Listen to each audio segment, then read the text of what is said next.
si la gente me eligió... Sí, pero digamos, no te dio la ¿por qué? suma No, del ¿me poder podés público.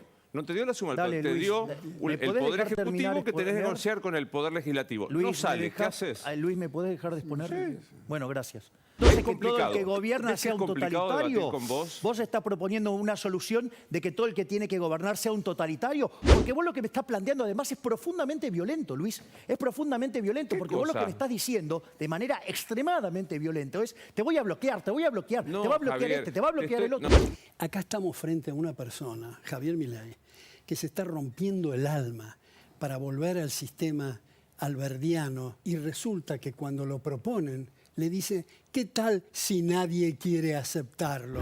Y lo que se presentó, Javier, buenas noches, bienvenido. ¿Qué tal, José? Presentamos el libro El fin de la inflación y tuve el honor, el placer, el privilegio de estar con el máximo exponente de la historia del liberalismo argentino, que es el profesor Alberto Venegas Lynch.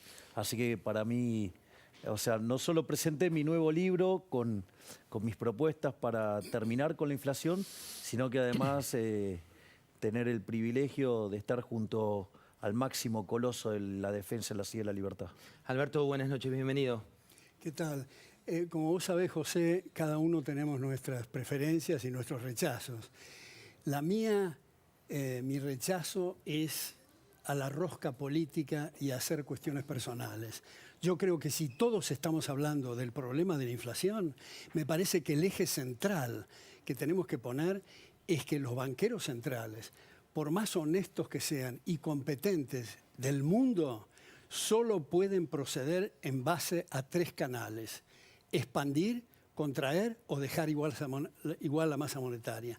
Cualquiera de las 3 cosas que haga está alterando los precios relativos. Y esto va para todos los bancos centrales, desde el Banco de Inglaterra hasta nuestra banca central. Todos los bancos centrales tienen estos problemas, por supuesto que hay una cuestión de grado. Pero lo que es, me parece a mí, llamativo, casi diría como de Woody Allen, ridículo, es que haya gente que diga que es importante que el Banco Central sea independiente. El premio Nobel en Economía, Milton Friedman, dice que si es independiente el banquero central del ministro de Hacienda, del presidente o del Parlamento, se va a equivocar independientemente. No tiene salida lo del Banco Central. Entonces, me parece que en esta línea, como dije hoy en la Feria del Libro, y quiero darles a los televidentes una gran noticia, y es que Javier Milei ya ganó. Ya ganó porque corrió el eje del debate, porque levantó la vara de la libertad, porque puso temas que ahora en la parla política la están utilizando, aunque no estén convencidos de esos principios y de esos valores. Y entre muchas otras cosas, creo que es un cachetazo a la inteligencia que se diga que Javier Milei es la antipolítica, cuando estamos rodeados de la antipolítica hace 80 años y ahora se oye una voz precisamente que quiere afirmar los puntos republicanos de la política y de la línea alberdiana. Javier, ¿hace cuánto se conocen? Y nos conocemos hace yo lo conozco muchos años antes que él, ¿no? Porque, De digamos, leerlo. De leerlo. Pero si me permitís, a mí me gustaría hacer 2 puntos complementarios a lo que dice el profesor. El primero es el tema de la independencia del Banco Central, porque una de las cosas que dice, no, con que el Banco Central sea independiente. Mira, durante la convertibilidad el Banco Central era independiente. Es más, la regla monetaria era una regla monetaria dura, solamente se podía expandir contra demanda de dinero, por eso fue tan exitosa en bajar la inflación, porque el dinero se vuelve endógeno en ese caso. Además, esa regla fue exitosa, además ganaba elecciones y tenía algo que era muy impresionante, ¿no? Era que toda la estructura contractual de la economía estaba fijada acorde a la regla de $1 peso, $1. Y sin embargo, cuando los políticos se quedaron sin plata para financiar el descalabro fiscal, se llevaron puesta a la institución del Banco Central Independiente, nos dijeron que esta vez iba a ser diferente y fíjate lo que fue la inflación. 10% promedio más o menos el primer periodo del régimen kirchnerista, 20 en el segundo, 30 en el tercer periodo del régimen kirchnerista, durante el macrismo 40. Hoy la inflación viene viajando Si yo tomo los últimos 12 meses, al 108%, pero si yo tomo la punta, viene viajando al 150%, si yo tomo alimentos, viene al 200%, entonces no fue diferente, o sea, otra estafa más. Y después, otra cosa que es muy importante, en cuanto, digamos, por más que sea independiente, esto, digamos, hoy hicimos la referencia a una obra de Hayek maravillosa que se llama La fatal arrogancia. Vos para poder determinar supuestamente la cantidad óptima de dinero, digo, o si querés, quieren determinar la tasa de interés o lo que llamale la versión de la política monetaria que quieras, vos tendrías que conocer, mirá todas las cosas que tendrías que conocer. Tendrías que conocer las preferencias de todos los agentes de la economía pasada, presente y futura. O sea, con lo cual tendrías que además inferir el comportamiento de la población. Pero además deberías conocer todos los bienes pasados, presentes y futuros. Deberías conocer también, por ejemplo, la estructura de capital. Tendrías que conocer la tasa de preferencia intertemporal, la tasa de amortización, el progreso tecnológico. Es decir, que vos para saber todo eso tendrías que ser omnisciente y omnipresente. Y para que la política monetaria cause el efecto que vos supuestamente querés causar, que si en realidad sabés, dirías no hagas nada, eso significa que además debería ser omnipresente, es decir, que vos le estarías pidiendo al Banco Central que haga la tarea de Dios, lo cual eso es imposible. O sea, siempre va a salir mal. No importa lo que hagan, lo van a hacer mal. Me parece que esa contribución en términos de Hayek, me parece que es muy importante. Uno debería tratar de ser más humilde frente a lo que cree que puede hacer con la política económica. Y que lo que te vas a dar cuenta que cada vez que te metes en el medio, como decía Friedman, la solución que brinda el Estado a un problema siempre es peor que lo que tenías originalmente. Javier, este libro, El fin de la inflación, que vos decís y postulás eliminar el Banco Central, decís terminar con la estafa del impuesto inflacionario, de la inflación, y volver a ser un país en serio. ¿Cuánto tiempo demanda? Bueno, eso es a ver, nosotros cuando hacemos el programa de reformas, nosotros hablamos de un programa de crecimiento para volver a ser una potencia, que es un programa de 40 años, que excede ampliamente mi vida política. Tu vida política la estás viendo para un mandato eventualmente. Un mandato para 4 años. o 2 como mucho, pero no más que eso. Es decir, porque esas son las reglas. Entonces yo juego dentro de las reglas. En ese contexto, la discusión de nosotros, o sea, dentro de las reformas de primera generación, que son las que viajarían primero, nosotros estamos proponiendo lo que se llama el plan motosierra, bajar el gasto público muy fuertemente, bajar impuestos, eliminar regulaciones, flexibilizar el mercado laboral hacia adelante y llevar un sistema de seguro de desempleo. Una vez que sos competitivo fiscalmente y que sos competitivo laboralmente, abrir la economía, ¿sí?, de manera unilateral y en paralelo a la reforma monetaria. Es más, el problema de Argentina es muy grave y voy a explicar por qué. Porque si vos frenaras hoy la emisión monetaria, suponete que la frenás, la inflación, digamos, va a persistir durante 18 o 24 meses más. Es decir, que no es instantáneo, que vos cortás hoy y se termina la inflación. Porque Argentina, además, tiene varios problemas. Tiene entonces un problema con la emisión monetaria pasada. Se emitieron 16 puntos del PBI en 3 años. O sea, emitiste el equivalente de 3 bases monetarias. No solo eso. Dinero que tiene la gente en cuentas a la vista y lo que circula, ¿no? Claro. Pero fíjate esto. Pero tenés otro problema que es para financiar el déficit fiscal presente y la compra de estos delirios del dólar soja y todas estas cosas. Y después lo que tiene que ver con los pasivos remunerados, con las LELIQs. Todo eso implica que, por ejemplo, aun cuando vos arreglaras el problema del flujo, es decir, que cortaras la emisión monetaria, vos seguís teniendo un problema enorme con el problema de los stocks, que es el tema de las LELIQs. Para que más o menos la gente tenga idea, las LELIQs en términos de base monetaria están en niveles parecidos a lo que vos tenías en el año 89, a inicio del 89, previo a la hiperinflación. Entonces, tanto las propuestas del Frente de Todos como las propuestas de Juntos por el Cambio, que solamente se quieren ocupar del flujo, terminan en una hiperinflación. Los únicos que estamos... Los dos, decís. Los dos, claro, porque, o sea, a ver, lo del Frente de Todos lo único que es conseguir financiamiento para tratar de esterilizar pesos que andan dando vuelta y seguir con la fiesta fiscal. Eso va a terminar pésimamente mal. Pero lo que propone Juntos por el Cambio no es muy distinto, porque todas las cosas fuertes que tiene que hacer no está dispuesta a hacerla y como está mirando solamente el problema del flujo, no está mirando el problema del stock, vos no solo tu problema es el flujo. A ver, vos tenés déficit fiscal hoy, ¿no? Son 5 puntos del PBI. ¿Sabés cuánto Gastás es? más de lo que ingresa Bueno, en términos esos son de 5 recaudación. puntos del PBI. ¿Sabes cuánto tenés de cuasi fiscal? O sea, en el Banco Central. ¿Cuánto? 7. Dale, el problema más grande está ahí. Entonces, si vos no atendés el problema de los stocks, digo, vas a tener una hiper. Y nosotros, digamos, o sea, la forma de abortarlo, digamos, más rápido es justamente eliminando el Banco Central. ¿Por qué? Porque vos rescatás todos los pasivos, ya sea la base monetaria y las LELIQs. Que además hay que aclarar que hay muchos economistas mintiendo. Si vos tomás esos 18 billones de pesos, lo dividís por 500, ¿sí? El tipo de cambio paralelo, te da 35.000 millones de dólares.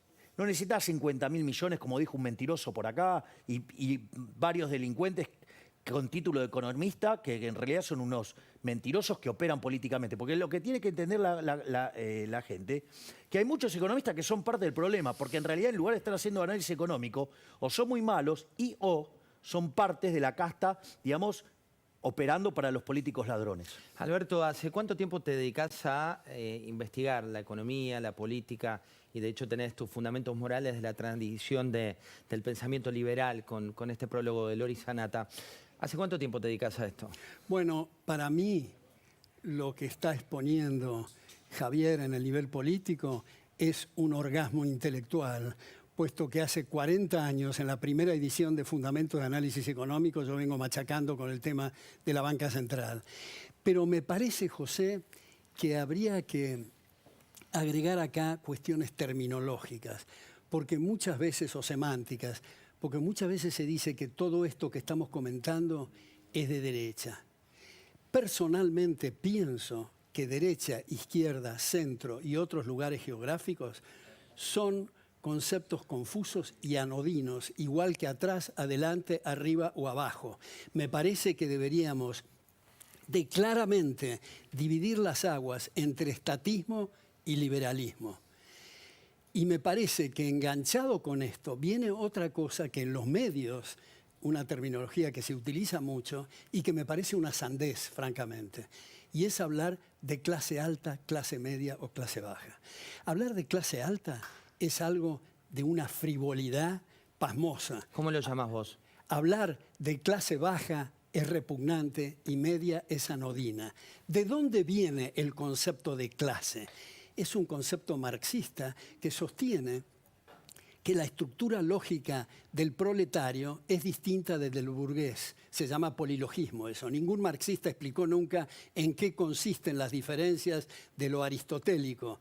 Pero en todo caso, los nazis copiaron eso también para hablar de semitas y de judíos, porque no tenían forma, porque en los campos de concentración de esos asesinos seriales tenían que tatuar y rapar a sus víctimas para distinguirlas de los victimarios. Entonces, cuando uno está hablando con alguien que habla de clases sociales, uno tiene que preguntar, che, fulano, ¿por qué hablas de eso?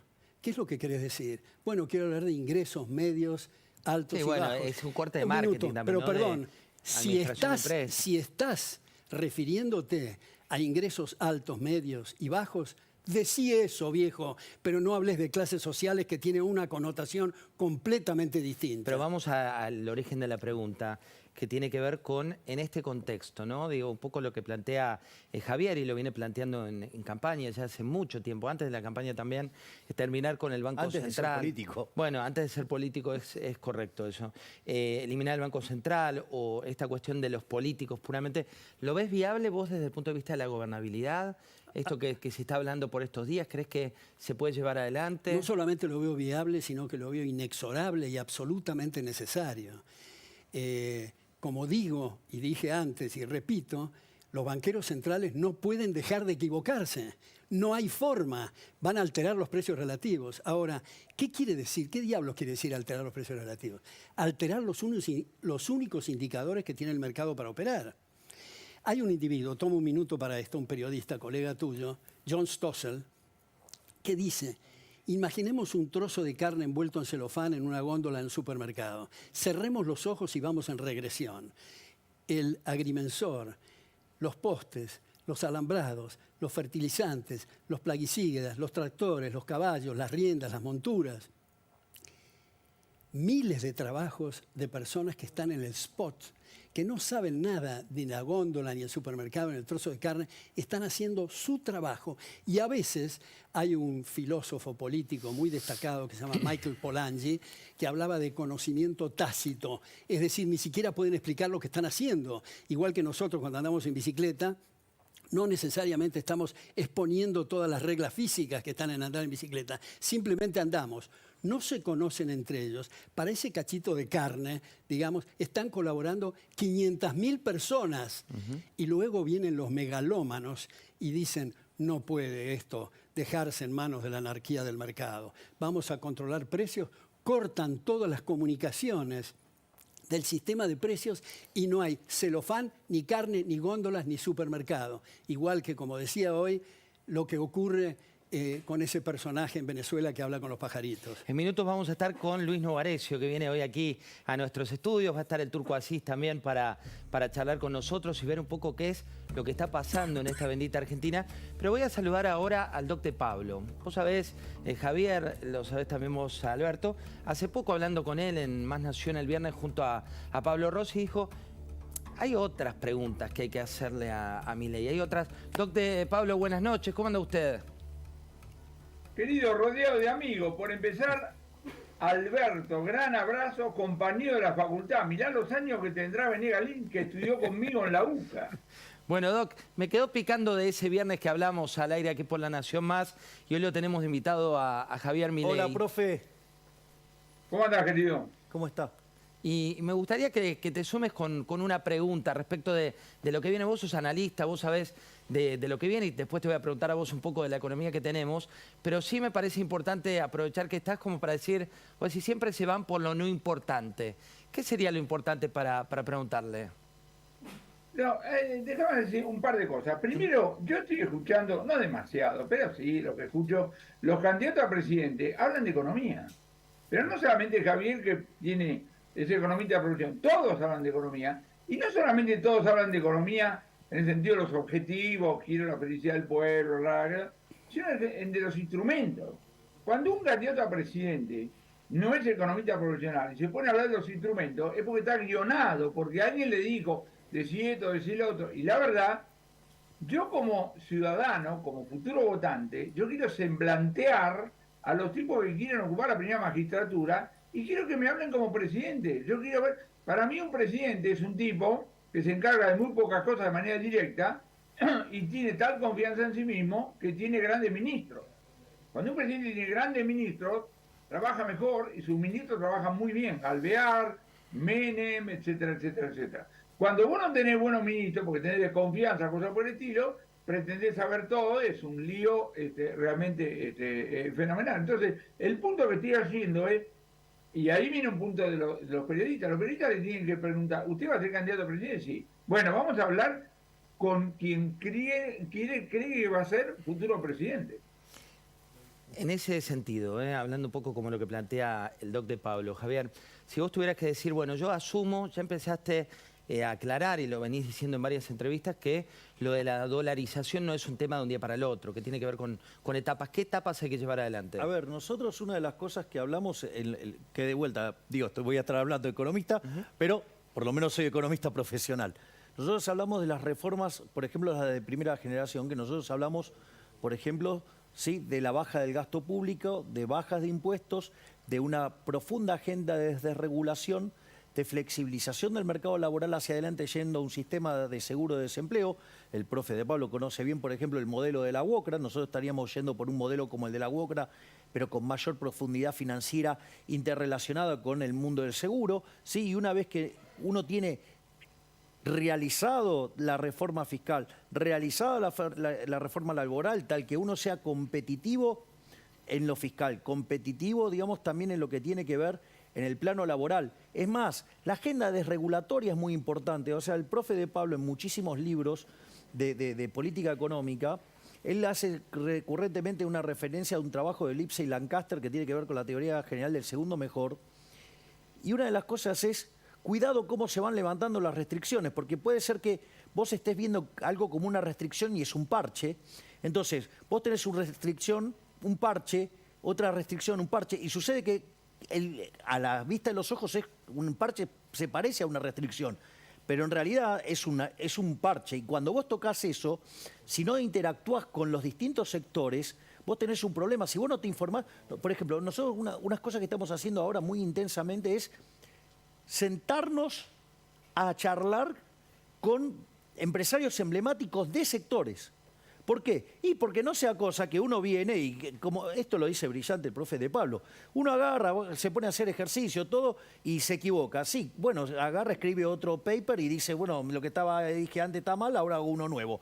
Pero en el medio, digamos, cuando uno hace política económica, ¿cuál es el problema? Y que manda a la quiebra a empresas, deja a la gente sin laburo, se generan unos problemas sociales bastante complicados. Entonces nosotros estamos avanzando en una agenda donde contemplamos estas cosas.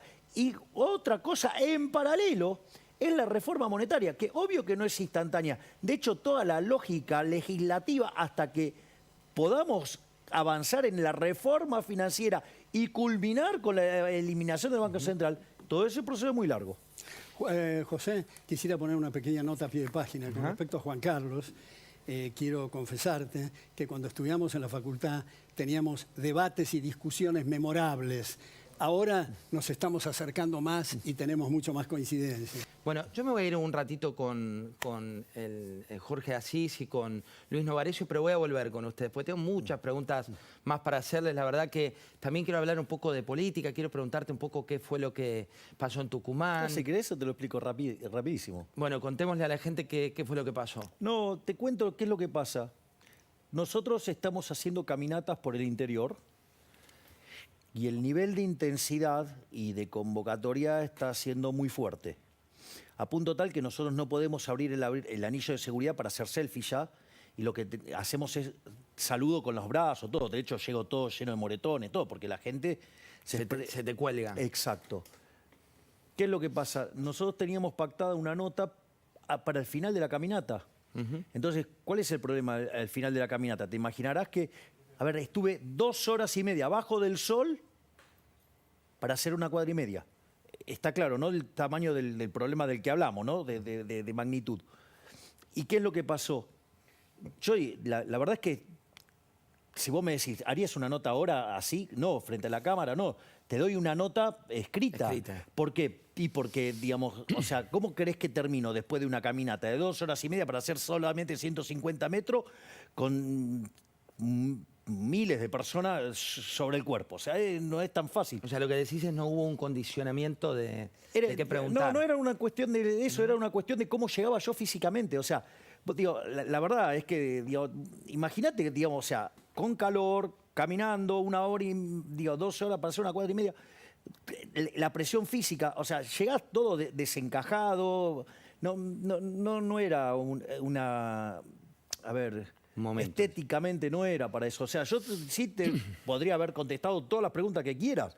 El problema es que, digamos, o sea, no me tomes en cámara, porque la verdad que todo transpirado, digamos, no sé, me parecía poco estético, digamos. Eso era una cuestión estética, no era una cuestión de otra índole. Me esperan unos minutos. No te digo la derogación del Banco Central, porque ahora lo estoy escuchando que es una medida de tercera generación, no primera. Claro. Propone la reducción del impuesto a los ingresos brutos. Ahí se sumó Javier. Está en la primera generación, pero Victoria tiene una Villarroel me dijo la secuencialidad. tercera, No. Hablé de las de primera, no hablé de ninguna de las de segunda ni de tercera. Lo que dije que demanda tiempo. Pero es tu compañera de fórmula, Victoria, ¿verdad? Eso todavía no lo voy a decir hoy. Bueno, es la compañera. Me dijo que era de tercera generación. No, digamos, hace 3 días. A ver, te propongo que revises. Es más, lo acabo de decir recién. Primera generación es reforma del Estado que implica baja del gasto público, baja de impuestos, desregulación, flexibilización del mercado laboral hacia adelante yendo a un sistema de seguro de desempleo. Me quedo ahí. Sistema WOCRA. Apertura de la economía una vez que somos competitivos. Déjame que te hago una sola pregunta, Javier. Y en paralelo es la reforma monetaria y financiera que a la postre termina con la eliminación del Banco Central. No es una operación instantánea. Déjame que te haga una pregunta. Sistema WOCRA, te acabo de decir, bolsa de trabajo, horas que se van para que no haya despidos ni demás. Lo tenés que someter al Congreso. Primero vas a tener que negociar con la casta, que vos repudiás. A ver. ¿Eso no es? A ver, sí, claro que las cosas van a ir al Congreso. No sale. ¿Qué haces? Digo, a ver, si no sale, o sea, voy a exponer a la casta frente a los daños que le causa no a la sale, sociedad. los expones y no sale. Sigue la actual ley de contrato de Bueno, trabajo. entonces, digamos, seguirá. Entonces, si, la pregunta es al revés, Luis. Si la gente me eligió, Sí, pero digamos, no te ¿por dio la qué? suma No, del ¿me poder podés público. No te dio la suma del Dale, poder, te Luis, dio ¿me el podés poder dejar terminar ejecutivo que tenés que exponer? negociar con el poder legislativo. Luis, no ¿me sale, ¿qué dejás- haces? Luis, ¿me podés dejar de exponer? Bueno, gracias. Primer punto. La pregunta esencial es, ¿por qué si yo recibo el respaldo de las urnas, el respaldo de la gente, por qué la corporación política se va a poner en contra de las reformas que yo propongo, ¿sí? Cuando son reformas avaladas por la evidencia empírica, son avaladas por los sindicatos, son avaladas por los empresarios? Entonces la pregunta es, ¿por qué no? Es decir, a ver, la pregunta es, al revés, o sea, ¿o por qué las podría hacer Juntos por el Cambio? Pero ¿puedo ¿O acaso Juntos pero por el puedo Cambio tiene una responderte? vocación de bloqueo similar o peor que la del kirchnerismo por el solo hecho de que ven en jaque sus carguitos que creían ganados? O que ya, digamos, repartieron cosas y parece que ahora no tienen el poder. ¿Será eso entonces lo que los tiene ¿Puedo tan nerviosos? responderte? ¿Y te trae esta pregunta, Luis? ¿Puedo responderte? Sí, claro, obvio. La elección del sistema republicano argentino te da la presidencia y te da una cantidad de diputados y senadores que proporcionalmente vos obtengas y que se van renovando por mitades o tercios según sea la Cámara de Diputados o el Senado. Todo indica que el presidente, si sos vos, no va a tener mayorías en ambas cámaras. Por lo cual, qué? para Digamos, termino, a ver, termino, el sistema, termino, a ver, Esperá, pero vos déjame qué estás terminar. proponiendo, entonces Es que todo el que complicado. gobierna ¿Ves que sea es un complicado debatir totalitario. con vos? ¿Vos estás proponiendo una solución de que todo el que tiene que gobernar sea un totalitario o No, proponés al contrario. exterminar una tercera alternativa porque no te gusta? No, es al contrario que te pregunto. Yo te digo, para que no sea un gobierno totalitario, deben negociar en las cámaras. Pero, Ergo, vos de tenés que vuelta, yo negociar voy con a lo que has llevar los denominado proyectos. casta. No yo sale. voy a llevar los proyectos. Lo que pasa es que vos estás planteando que todo el mundo, cada una cosa que yo proponga, la va a bloquear. Es decir, entonces, digamos, lo que yo voy a hacer, a diferencia de Juntos por el Cargo, que negocia todo el tiempo con el Frente de Chorros en contra de los argentinos, yo lo que voy a hacer, los voy a exponer. Yo voy a dejar bien clara, ¿sabes cuál es la diferencia entre mi caso y Juntos por el Cargo? ¿Sabes qué? Que yo sí tengo programa, que la gente sabe lo que yo estoy proponiendo. Y si me elige es porque la sociedad hizo un clic fenomenal hacia las ideas de la libertad. Entonces, sí. Porque vos lo que me estás planteando además es profundamente violento, Luis. Es profundamente violento, porque vos lo cosa? que me estás diciendo de manera extremadamente violenta es te voy a bloquear, te voy a bloquear, No, te va a bloquear Javier, este, te va a bloquear el otro. no, Es decir, Javier, vos lo que me estás diciendo el es que que el está sistema, haciendo- el que está digamos, haciendo- o sea, tiene te lo una digo profunda amorosamente, violencia Javier, hacia el te lo digo outsider. amorosamente, el que está haciendo en este momento violento, no dejándome plantear una hipótesis sobre. Yo te digo, cualquier ley o cualquier proyecto que ¿Y para qué vos sea... y en qué parte yo dije que no voy al Pará, déjame Congreso? terminar una frase. Vos tampoco me dejaste terminar antes, así No, que digamos, Javier, estás empezaste habl- vos, Luis. Dale, bueno, listo. Lo que yo quería plantearte es, ¿qué pasa con una objeción institucional a un proyecto tuyo que para vos es central y que no sale del Congreso? ¿Cómo lo No resolvés? importa, sigo adelante. A ver, te lo planteo ¿Cómo? más fácil. Te lo ¿Cómo? planteo más fácil. A ver, una reforma fundamental en mi caso es, por ejemplo, la reforma del sistema financiero para terminar con el Banco Central a la postre. Puede ser que eso, como los políticos roban, por ejemplo, este gobierno de delincuentes nos robó 16 puntos del PBI. Es decir, como hay economistas ladrones que justifican que el Banco Central le robe a los argentinos, yo no estoy a favor del robo, pero digamos, puede ser que haya gente que defienda el robo, esté a favor del robo, en la casta política y aquellos que bancan a esa casta política. Entonces, en ese contexto, supongamos que yo llamo entonces a un referéndum. ¿Sabes por qué un referéndum? Porque es vinculante. Entonces, lo primero que tendría que explicar el Congreso, si no lo saca... el referéndum, Javier. Y ves, ahora me estás interrumpiendo vos. Pero te estoy ¿Me dejás que haciendo una termine, Luis? postilla. Me estás interrumpiendo vos, ¿te Ok, das cuenta? ok, Después habla. te quejas si yo te interrumpo. ¿Qué reglas son? ¿Vale interrumpir o vale dejar hablar? ¿Puedo hablar entonces? Tengo miedo de contestarte que sí, que me diga que te interrumpo. Bueno, entonces, ¿me dejás que hable entonces? ¿Sí? A ver, vamos por entonces. Si no sale, digamos, el referéndum, tendrán que explicarles a los argentinos por qué no quieren tener su opinión. Si sale el referéndum y los argentinos lo aprueban, tendrían que explicar por qué no lo dejarían pasar, que ahí estarían complicados porque es vinculante. Pero supongamos que todo eso, ¿sí? Acorde a como vos lo planteás, el bloqueo infinito avanza y no me lo dejan hacer aún en ese caso. ¿Sabes qué? Voy a exacerbar el ajuste fiscal. Si hay algo en lo que yo sí estoy comprometido es en terminar con la inflación. ¿Y sabes lo que voy a hacer? Exacerbo el ajuste fiscal. No, yo no tengo problema. O sea, tengo plan A, plan B, plan C, plan D. O sea, a diferencia del chanta del plan integral, que nadie lo toca y lo protegen tanto, bueno, yo sí tengo plan para la alternativa A, B, C y D. Bueno, en un minuto vamos a seguir con Javier.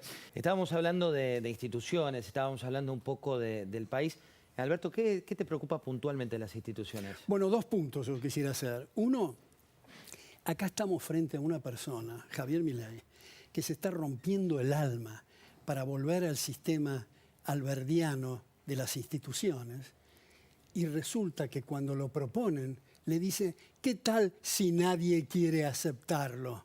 Bueno, como estamos en televisión y soy una persona educada, digo, nos jorobaremos los argentinos, hace todo lo posible, primero. Y segundo, José, ya que se habla de cuestiones institucionales, me parece muy importante revisar la idea de la democracia, porque la parte central, según los Giovanni Sartori de nuestra época, de la democracia es el respeto a los derechos de las personas. Y una parte secundaria, mecánica y accesoria es la mitad más uno y el recuento de votos. Sin embargo, hoy día, en gran parte del llamado mundo libre, especialmente en la Argentina, se toma como parte esencial el recuento de votos y se olvidan de la otra parte.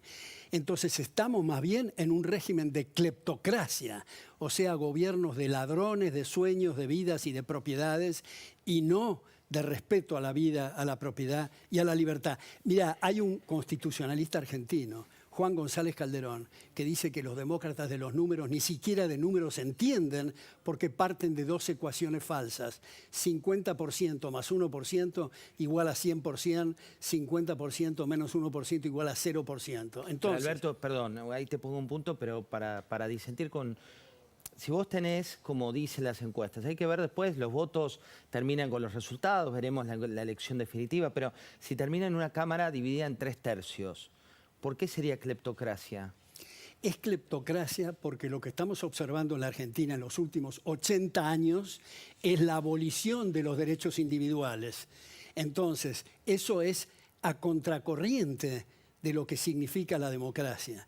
Entonces, si llegamos a estos extremos, vamos a decir que el régimen de Maduro es democrático porque ganaron con una mayoría, o el asesino serial de Hitler porque ganó con la primera minoría. Entonces el punto es ponerlo primero primero y lo segundo segundo. Por eso hay muchas propuestas que se hacen, por ejemplo, en la Cámara de Diputados y Senadores, que no haya reelecciones, que trabajen tiempo parcial para que sepan lo que es el sector privado y no hagan un negocio de la política. Clarísimo. Javier, hablando un poco de esto que planteaba el Turco Asís, de la provincia de Buenos Aires, ¿cuánto te preocupa no tener un candidato fuerte? ¿Cuánto te preocupa si Kicillof se para la elección? Bueno, hay que ver si lo puede hacer. Y las consecuencias...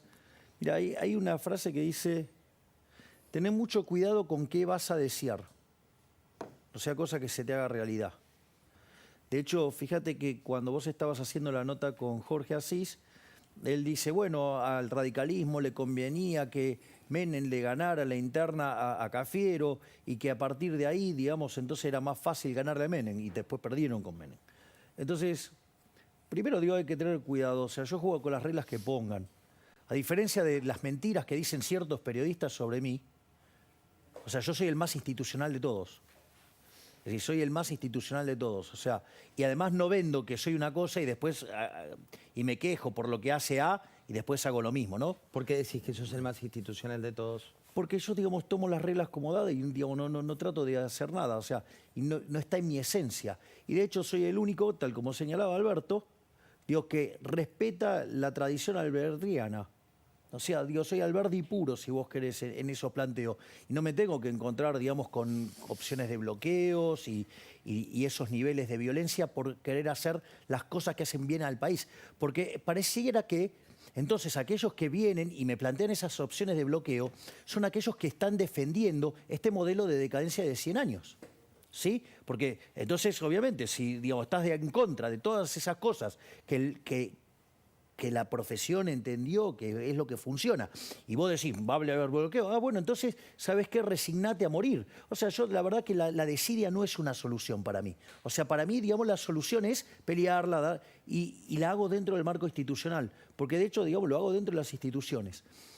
A pesar, digo, de todas las calumnias, injurias, infamias que recibo, mentiras, o sea, es más, o sea, ya llegaron a un nivel tan bajo que hasta van por agresiones en la vida personal, que además creado mentiras, una cosa verdaderamente horrible, digamos, lo que están haciendo algunos. Pero, digo, parece que esa violencia, digamos, si sos de izquierda o sos un progre buena onda, vale, y si sos liberal, digamos, o sea, te pueden hacer cualquier desastre. En ese sentido, vamos por partes. Por lo tanto, lo que hagan, digamos, es un problema de ellos, o sea, yo voy a seguir adelante. O sea, voy a seguir luchando por estas ideas, porque la alternativa es ser la villa miseria más grande del mundo, que es lo que propone, ya sea el Frente de Chorros o Juntos por el Cargo, que lo único que le importa es afanar con los carguitos. No, pero quiero ir por esto.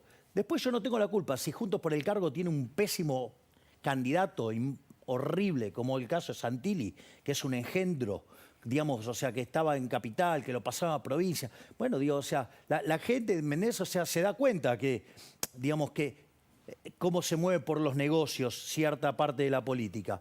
Y entonces es lógico que tenga ese rechazo. Y después, si Juntos por el Cambio verdaderamente está tan preocupado por la provincia de Buenos Aires, que se corran. Si están tan preocupados por el kirchnerismo, que se corran. Digo que entonces, con la misma lógica que dicen ellos, que se corran ellos y que no me roben los votos a mí. Y así puedo construir una mejor mayoría y hacer un gobierno, digamos, acorde a lo que dicen, con mejores cantidades. Javier, gracias por haber venido. Alberto, un placer conocerte. Definiciones, en este caso de Alberto Venegas Lynch y Javier Milei. Hoy los veías en la Feria del Libro y los distribuimos. Libertad es todo lo que el pueblo quiere. Libertad, la gente de hambre se muere. Libertad, haré todo lo que se requiere para que la economía y la patria se recupere.